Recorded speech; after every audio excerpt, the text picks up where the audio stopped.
Hello, everyone. Welcome to Executive Encore. This is the podcast for women ready to design their next chapter with purpose and impact. I'm your host, Patricia Muir, and I'm so glad that you're here today. Today, I'm going to introduce you to Colleen Clifford, and I think her story will really stay with you today. It's all about what is the most powerful reinvention that happens in your 60s or your 70s.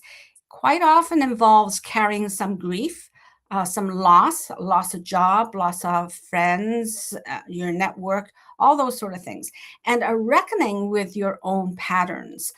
We all go through this process. Even those of us who coach around this process, we all go Mhm. through it. And this is where we're going today. So, Colleen Clifford is a commercial fisherwoman, an author, a coach, and a speaker who built her most meaningful chapter in her 60s. After losing her husband to an alcohol related suicide in 2011, she made a promise to speak openly about the things that most of us avoid. She is the creator of the 95/5 factor and the author of Life Beyond the Binge, A Commercial Fisherwoman's Journey Home. And the book launches tomorrow on Amazon. So this is great timing. Today is July 27th, and the book will launch tomorrow on July 28th. And all links will be in the show notes, so you'll be able to link to the Amazon page and take a look at the book. So, Colleen, welcome, and thank you for being here today. Thank you for having me. I'm so excited. I've been really looking forward to this. Good, good. So I'm sure you'll understand. I'm just going to have a quick note before we begin. Because today's conversation does touch on grief, self sabotage, and suicide awareness. I'd like my guests to understand that if you or someone you love is struggling, there are suicide and crisis lifelines in your country. They are available 24/7. It's impossible for me to list all of them, but please, if necessary, please reach out by a call or text. So, Colleen, let's dive in. I want to start with something that I know will immediately resonate with our listeners. You have developed this framework called the 95/5 factor. Before we unpack it fully, I want to give our audience some context because when we hear the word binge, many of us immediately picture something that doesn't apply to us, even though we use that term in a lot of ways. But you've said this framework is about far more than that, haven't you? Could you tell us a Mhm. little more about that? Absolutely. And thank you for noting the crisis helpline. That's what I'm all about here. Mhm. But as far as the 95/5 factor, that's something I discovered unearthing my own story in my development and my change and in my yearning to change. And so I had to go deep. And I am a former binge drinker. So my story that I created in my life created the behavior of binge drinking to help me cope, if that Mm, makes sense. And mm, so I've come to realize, even after I wrote the book, it's more my story and everything I have to share is more than binge drinking. I realized that the binge drinking was my coping behavior, but there's coping behaviors we all have for something we're uncomfortable with. mhm. And it can be scrolling, it can be eating, it can be whatever. We're binge watching TV. I mean, we always say, "Oh, I'm Exactly. binge watching. I binge watched this show." So we all know what binging is, right? Yeah.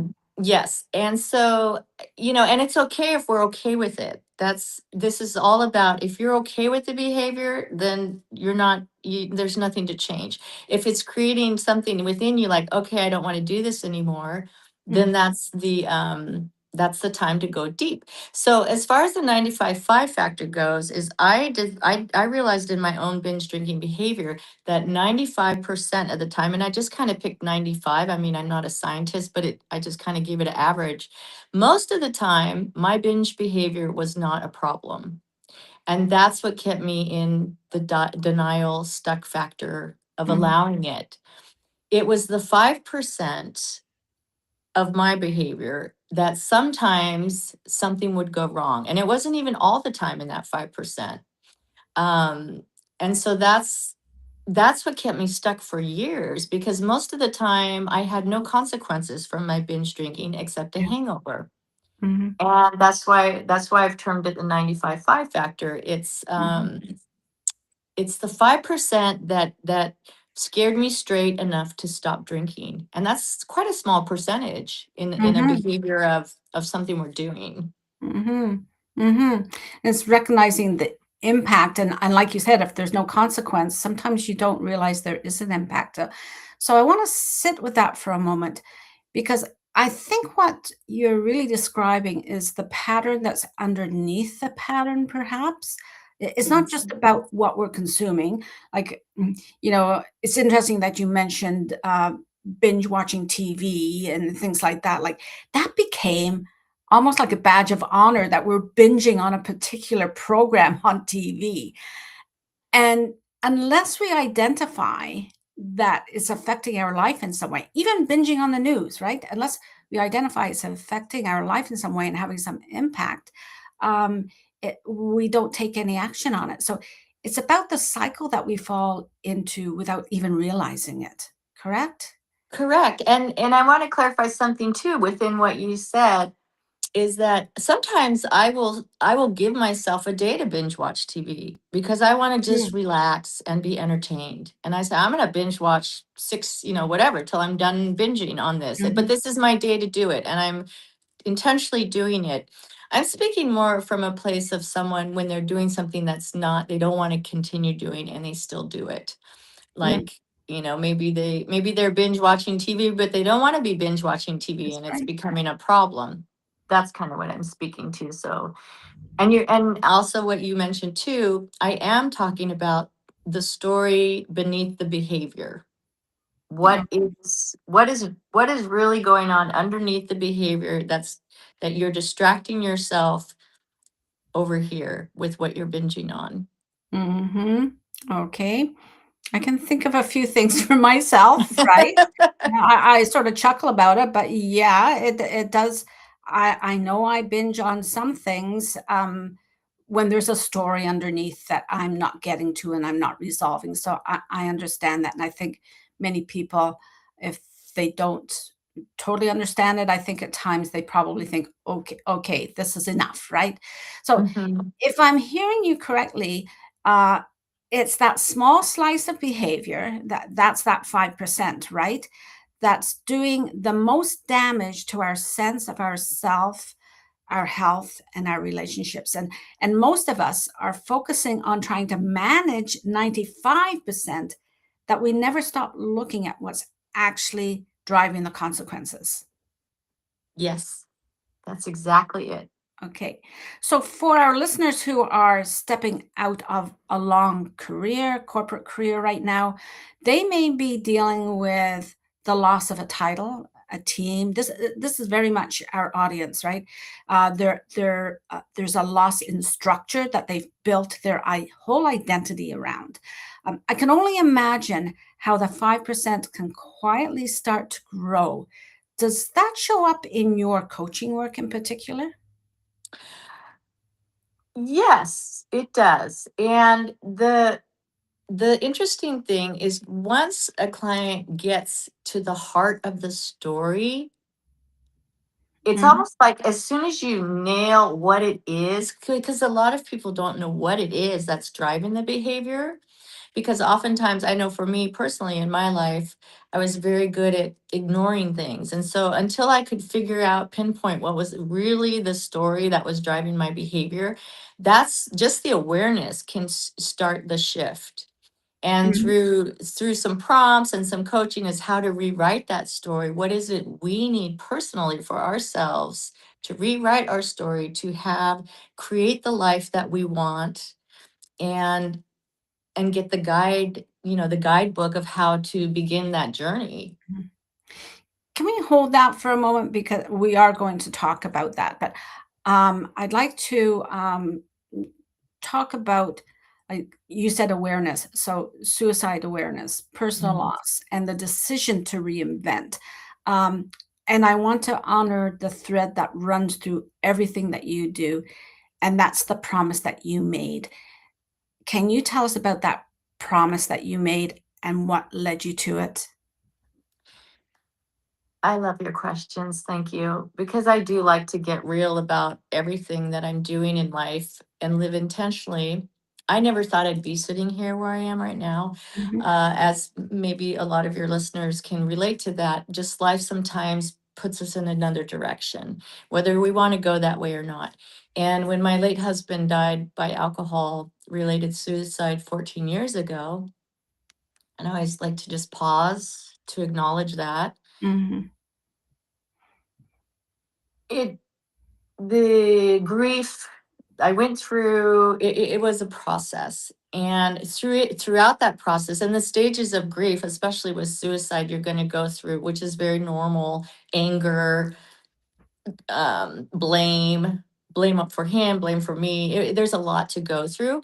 But through all of that, at the end of the day, at the end, thank goodness, I gained compassion for the entire circumstance. mm, And I made a promise to him that I would, and to me really, that I would do something in his name in suicide awareness to create some kind of more awareness around suicide and mental health and drinking. And at the time, I wasn't really acknowledging my binge drinking problem. I was in that denial phase of, oh, I don't mm, have a problem. mm, And so I quit drinking 5 years ago. So the no drinking, the binge factor kind of all came together within my own journey too, evaluating our journey as a couple and his death by suicide. And mm, so by writing, I've always enjoyed writing, and I was in a writing program. And so the book and everything I'm doing just kind of morphed out of what what's my point in life? Like what am I meant to be doing in life? mhm, And ironically, through his death, I feel like this is my banner to carry through the rest of my life. mm, And I'll do my best to live my promise, however that looks. And honestly, mm, to be quite frank, I'm not sure how that is. This is a whole new journey for me. I'm a commercial fisherwoman. I'm not a businesswoman, mm, and so I'm acknowledging my vulnerability, my expertise over here, my inexpertise over here. But I'll say it. I have no problem speaking what's happening. And so mhm. that's I guess I like to say that's the banner I'm carrying now, Yeah. is the promise. That's amazing. And I want to pause there and say, like, that's raw and that takes an enormous amount of courage, because the easy thing, the socially accepted thing, would be to have grieved privately and just move on. But you chose to do the opposite. You chose to make the conversation louder, not quieter. And I think there's something deeply important in that for every woman in our community, because so many of us have learned in our lives, in our corporate lives, in our leadership roles, and even within our family dynamics, to keep it together, to not show the fractures. But your story asks us, what is the cost of that silence? Again, before we continue, I'd just like to remind our listeners again that if this conversation is touching something personal for you, please reach out to your suicide and crisis lifeline in your area. They're available 24/7. And Colleen is very familiar with it. And for some of you, it might even be a veterans crisis line. So you don't have to carry this alone. So, Colleen, here's something I'm curious about, okay? Mhm. You've made a profound shift from commercial fishing to coaching, writing, speaking, like he just said, his whole new territory for you, right? And for any Yeah. of us who watch the shows on commercial fishing, we have some insight into what your life is like on the other side, right? In the North Seas, correct? You're in the North. In the Yeah. Bering Sea, we're normally this time of year we're up by Russia, the Russia My borders. goodness, my Yeah, goodness. we're very far north. Oh my goodness. So Mhm. that is not a small leap, right? To go from fishing to to coaching, writing, and speaking. What did the transition feel like for you inside? Because from the outside, it looks like reinvention, but I imagine from the inside, it felt like something completely different. I love your questions. These are amazing. It's terrifying because I have all the imposter syndrome. Like, I'm Um, great at my job on the boat. I've been doing that 36 years. And here I am, like, learning tech. Didn't want to be on social media. And now I'm trying to grow my Instagram. And, it's just kind of like been a lot. It's been amazing. I'm very proud of myself, to be quite honest, because there's many times I could have thrown the towel in, because this isn't a financial venture for me. It's mhm. an internal shift and a promise I made to the promise I made. And so it's very easy to say, why am I doing this? Yeah, Right. yeah, yeah, But when I get to that point and I'm about ready to go, okay, I'm done, I will get a glimmer from someone saying how, oh, you touched me over here. I'm like, oh, someone's listening. yeah, Okay, I'll keep going. Like yeah. it's something's going, besides the clients I've worked with and those kinds of things. But you have to realize I'm still fishing. And so I just got home from a 2.5 month boating contract, and so now I'm getting my land legs back, and Mm, I get rolling on here, and then I go fishing. And so until I'm actually retired from fishing, it's kind of like a back and forth, a balancing act. But it's been a really growing experience, and I couldn't be more thrilled to be in my 60s. I'm in my mhm. 60s, and it's Good, just like, okay, bring it good, on. I'm just gonna keep putting, as I say, one foot in front of the other, and like yeah, having an opportunity here with you. It's just a lot of it's just really fun. I just enjoy it too. yeah. Now, that speaks to directly to what so many of our listeners are navigating. Excuse the pun there, water navigating. I, Um, I always use nautical terms too, so I love that.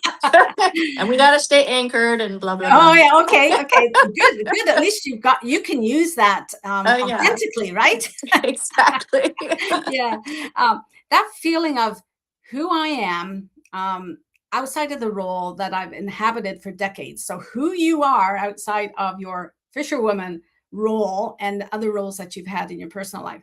So, whether it's a corporate life or a role, or sorry, a corporate title or a life role, um, the grief of an old identity, or even the fear of losing that identity, and the courage required to step into a new one is very real. So that thank you for naming that, because I would imagine you have that going on inside you. Like you've been a fisherwoman for how long? 3 decades, and Mm-hmm. now you're looking at it and an identity that is, yes, you can use some of the words authentically in coaching, but it is completely different, right?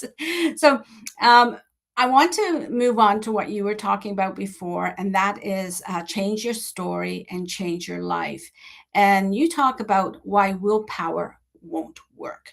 So let's move into that territory that I know is going to resonate deeply with this audience, because these are women who have built amazing careers on their discipline, their performance, and sometimes their sheer force of will.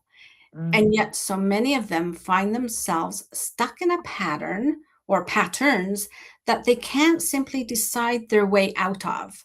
It's not the same skill anymore. You have a philosophy about this, and it is about change your story, change your life. Could you share a little more about that? Yes. My philosophy is that we all carry a story within ourselves of what we believe we are. Like, we have a narrative in our head, right? Mhm. And as you mentioned, a lot of your listeners and myself included, my narrative is I'm a great chef on my boat, and everyone, I have my narrative. But when now I'm transitioning my narrative, and yes, all that's true, right? I did all these things over here, but now I'm stepping out of that very soon in the next few years, and I'm creating my narrative of what is who am I off the Mhm. boat, out of this Mhm. industry? And I have to say, it is a shift, because especially like I noticed at one point I was a real estate agent and nobody wanted to hear my story about being a realtor, but commercial fishing. So there's sometimes with what you're doing, your identity, there's either an interest or not an interest. And Mhm. so you may lose some attention you're used to receiving by your identity of whatever you're doing in life, Yes. right? Yes. And when you're no longer wearing that hat, I'm just Colleen. Oh, uninteresting Colleen, unless you have something interesting to offer. But I guess, so my thought for others, because it worked for me, so I like to share, is change.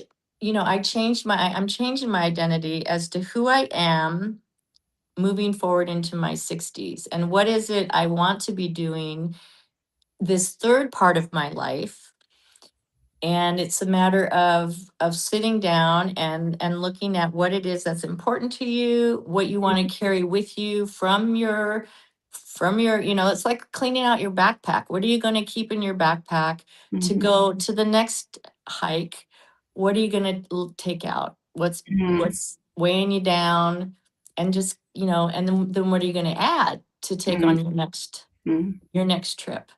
Um, so that's kind of the change your story. That's kind of the for women, maybe of your listeners who are in the transition period of like we are in our 60s or 50s or transitioning your careers. But I also, the change your story, change your life goes even deeper for identity. Like for me, I had a story that I was unlovable, and I carried that through my entire adult life. Mhm. And because I had that story, which it was so deep in my subconscious, I didn't even know I was carrying it. Mhm. I was acting out in a certain way Mhm. unconsciously. So that goes really deep. I mean, I think Mhm. our professions is it can be deep, but it's not. It's more about what we're doing in life Mhm. as opposed to who we are in life. Yes, yes. And that's so important. That's something that so many of us have difficulty grasping. It's and especially about who we were to other people, like to the corporation before, and who are we or what are we going to be now. That's especially for high achievers. The greatest blind spot is the idea that if they just keep on trying harder, they will break some of these patterns because they've been so good at problem solving and achieving, right? But if the pattern is built into the story that we carry, then trying harder just reinforces the story, doesn't it? Mm, that's my belief. Yeah. And I love your analogy about the backpack because the backpack can get pretty heavy, pretty heavy. And so we can pull some things out of the backpack. But one of the experiences that many women, is not in their backpack, it's in their closet. Like Yeah. all the clothes that we had that were a symbol of who Ugh, we were in I a love that. particular job, right? Yes. And now we're going to get rid of some of that stuff, at the end.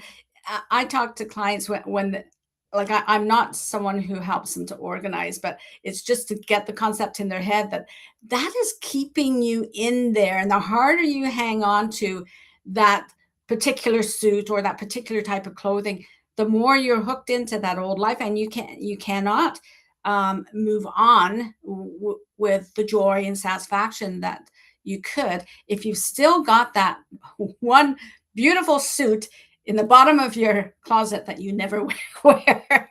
So it's a little bit at a time, but that is like get rid of some of the things in your backpack, get rid of some of the Yes. things in your briefcase, whatever. So there, It's so there are some true. comical things, right? Yeah, yeah, Yes. yeah. And the same thing goes for what's relevant to our audience specifically is that many women they uh, they feel like they've worked 30, 40 years being the most capable person in the room or in Mhm. their family, right?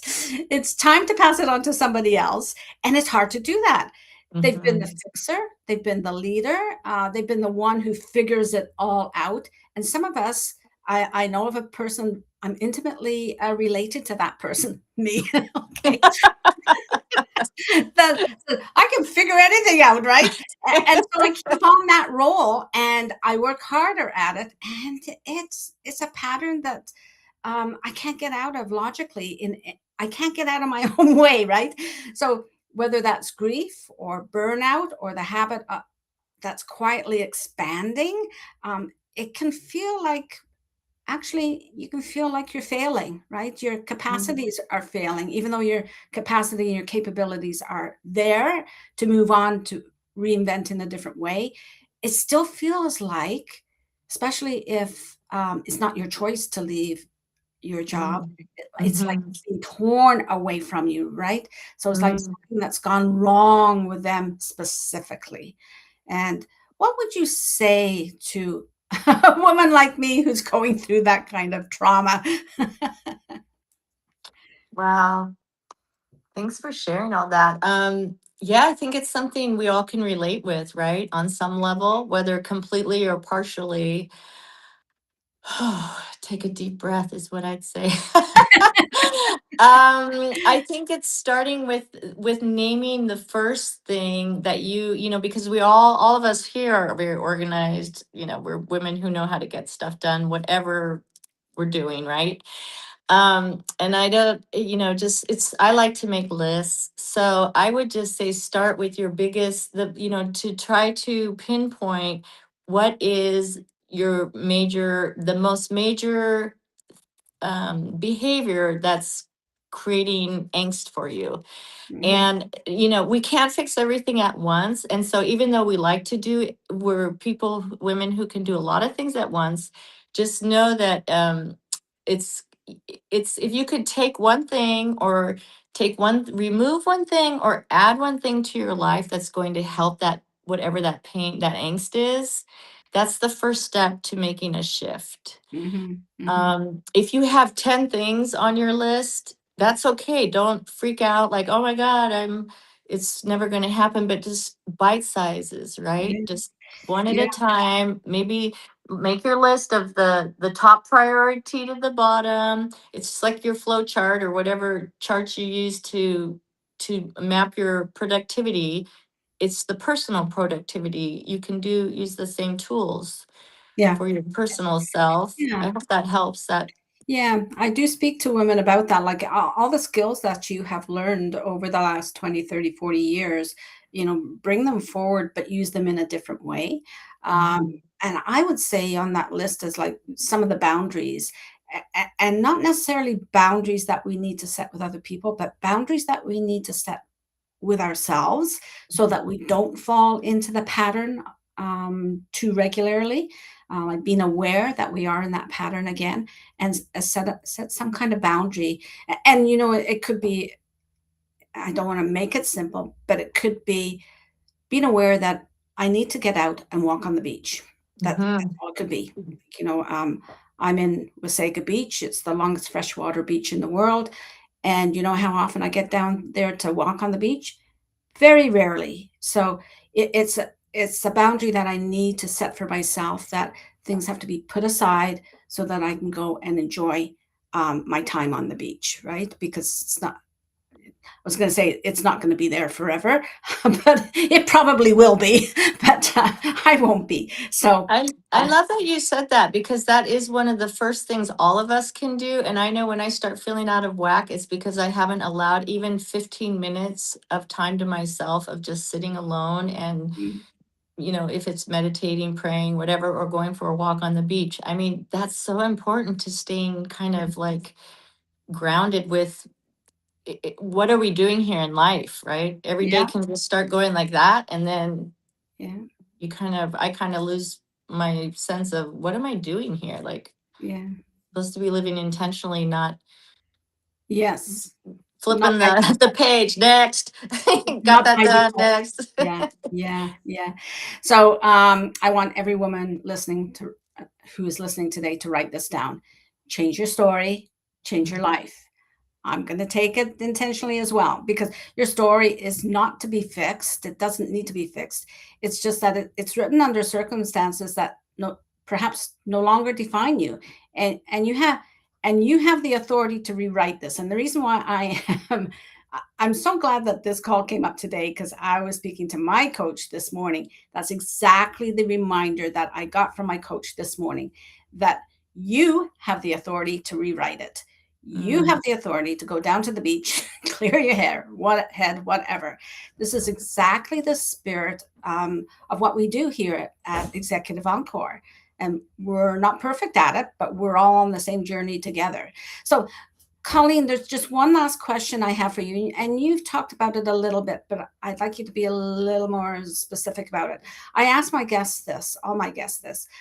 Was there a specific moment where you knew without any doubt that this new identity that you are reinventing was the work that you wanted to do? Was it a conversation? Was it about a conversation about patterns, about grief, reinvention? Like, I know there was a trigger for you, but was there another time when you knew this is what I'm meant to have? Another awesome question. Yes, actually, there was a moment. I created a Substack profile, and I was working with a gentleman who's very renowned and successful on it, a very good writer. I admired his work, and so I joined one of his workshops. And throughout that workshop, we were working on a pain point in life, and my biggest pain point was the suicide of Scott. That just shifted my world completely, internally and externally, both, everything thrown up in the air and pieces just falling all over the place. Mhm. And I realized through that writing over and over about the suicide and just rehashing the incident and my feelings, I was like, oh my gosh, I remembered the promise I made to him. And I was like, this is it. This is my to share. And at the time I didn't know how that looked. I wasn't on Okay. podcasts. I Mhm. didn't write my book yet. But I realized it was share, and I just started moving one foot ahead of the other, and here I am today, excited to keep going. That's interesting. Thank you for sharing that, because when we make a promise, sometimes we're just not sure of what the next step is, right? And so it took you Mhm. a while, and something triggered your awareness or your realization of that this is what I need to do to fulfill this promise. That is very I'm sort of goosebumps, but that's profound, I think. Thank you for sharing that. Um, You're welcome. And Patricia, I have to tell you, I don't know where I'm going with this, to be quite honest, but I feel like I found it. I'm being led. I'm carrying Scott's spirit with me before every conversation. And I'm just trusting the universe to have things show up. And I say yes, even if they're scary. yeah.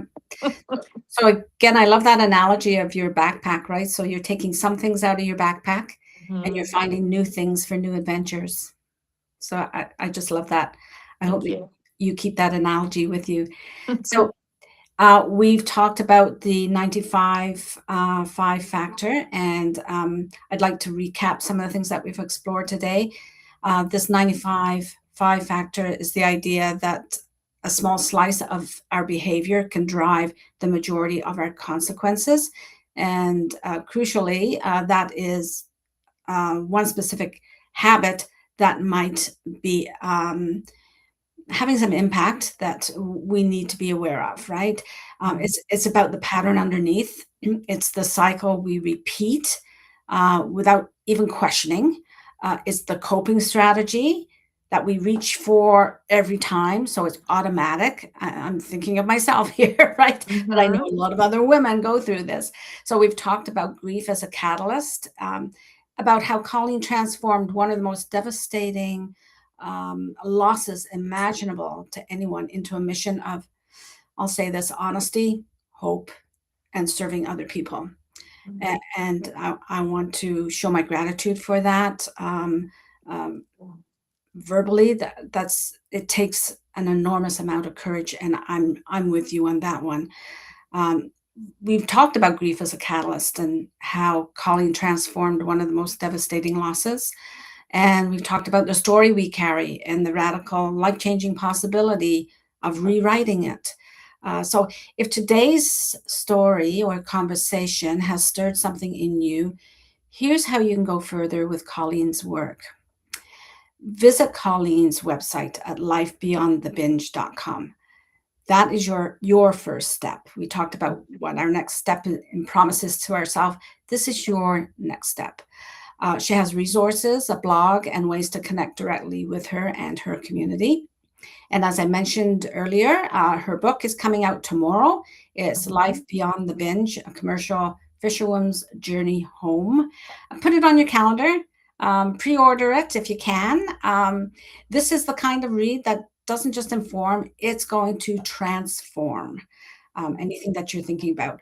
So for those of you who are craving a deeper reset, and I mean that in the most restorative sense of the word, Colleen also offers a retreat, and that's in Bali, right, Colleen? And Yes. it's called the Exhale Retreat in Yes. Bali.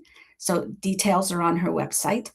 And if you're Yes. looking for an ongoing community to anchor yourself, explore the Anchored Club on School. That's SKOOL. It's a space where, as Colleen says, we get together to be stronger. So I think that's a great analogy as well, Colleen. Thank you. Yeah. Colleen, thank you so much. Thank you for your honesty. Your courage is amazing. And for your generosity, which you share your story, and so many people need to hear it from another woman. You are living proof that reinvention has no expiration date and that your best chapter doesn't have to be behind you, it's right in front of you. So, to our community, I hope today's conversation has reminded you of something important for you, that the patterns that you have held, the stories that have defined you, are not your destiny. They're not your destiny. They are your starting point. Um, and subscribe to Executive Encore if this episode resonated with you. You can listen to podcasts or watch on YouTube. Join our newsletter, which is the Executive Encore newsletter. And you can start out with the newsletter and you'll be introduced to joining the Executive Encore Network for Women. This is a community of remarkable women who are proving every day that their best chapters are still being written. And reach out to me directly for more information on that. So please subscribe to the Sunday Encore newsletter. You will read a blog that I am putting together based on the conversation Colleen and I had today, and that will be released on Sunday, this Sunday. I believe that's August 2nd. Is that right? August 2nd. And remember, this is where your Executive Encore begins. This is where you step forward, not back, into a life designed with purpose, self-trust, and a story that you choose to tell. Until next time, take care of yourself, do what's best for you, and don't jeopardize what you've built for yourself. Bye-bye for now.